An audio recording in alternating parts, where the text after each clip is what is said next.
রাজ্যে নতুন বাজেটে অন্যতম গুরুত্বপূর্ণ ঘোষণা হিসেবে কলকাতাকে পূর্ণাঙ্গ জেলা হিসেবে গড়ে তোলার সিদ্ধান্তের কথা জানিয়েছেন অর্থমন্ত্রী স্বপন দাশগুপ্ত। এই ঘোষণার পর প্রশাসনিক মহল থেকে সাধারণ নাগরিক সব স্তরেই ইতিবাচক প্রতিক্রিয়া দেখা গিয়েছে।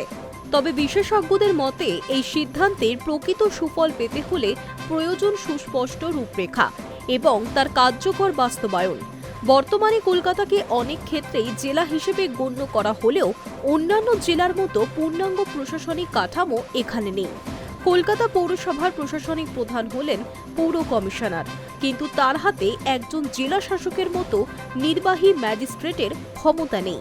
সেই ক্ষমতা দীর্ঘদিন ধরে কলকাতা পুলিশের কমিশনারের হাতে রয়েছে।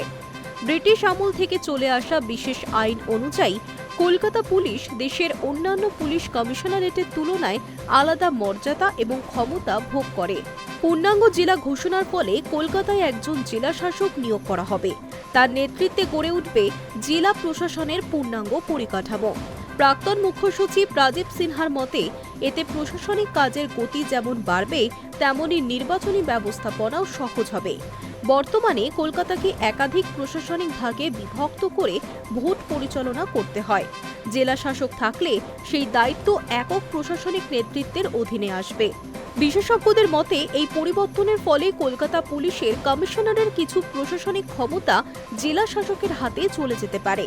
বর্তমানে ১৪৪ ধারা জারি করা, অস্ত্রের লাইসেন্স প্রদান, পানশালা বা রেস্তোরাঁ সংক্রান্ত বিভিন্ন অনুমোদনের মতো গুরুত্বপূর্ণ ক্ষমতা পুলিশ কমিশনারের হাতে রয়েছে।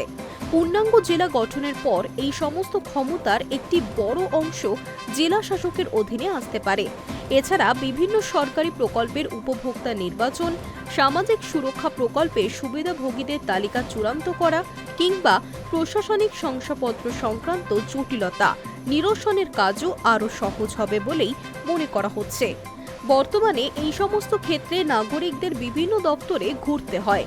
জেলা শাসক থাকলে একক প্রশাসনিক ছাতার তলায় অনেক সমস্যার দ্রুত সমাধান সম্ভব হবে। আরও একটি গুরুত্বপূর্ণ বিষয় হচ্ছে কলকাতা পৌরসভার অন্তর্গত কিছু এলাকা বর্তমানে প্রশাসনিকভাবে দক্ষিণ ২৪ পরগনার আওতায় পড়ে।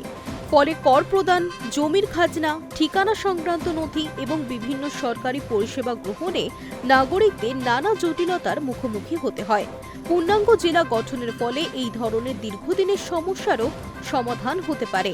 প্রশাসনিক মহলের একাংশের মতে কলকাতাকে পূর্ণাঙ্গ জেলা হিসেবে গড়ে তোলার এই উদ্যোগ ভবিষ্যতে শহরে প্রশাসনিক দক্ষতা ও পরিষেবা প্রদানের মান উন্নয়নে গুরুত্বপূর্ণ ভূমিকা নিতে পারে।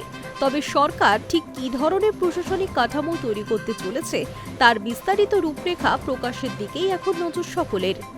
High news network.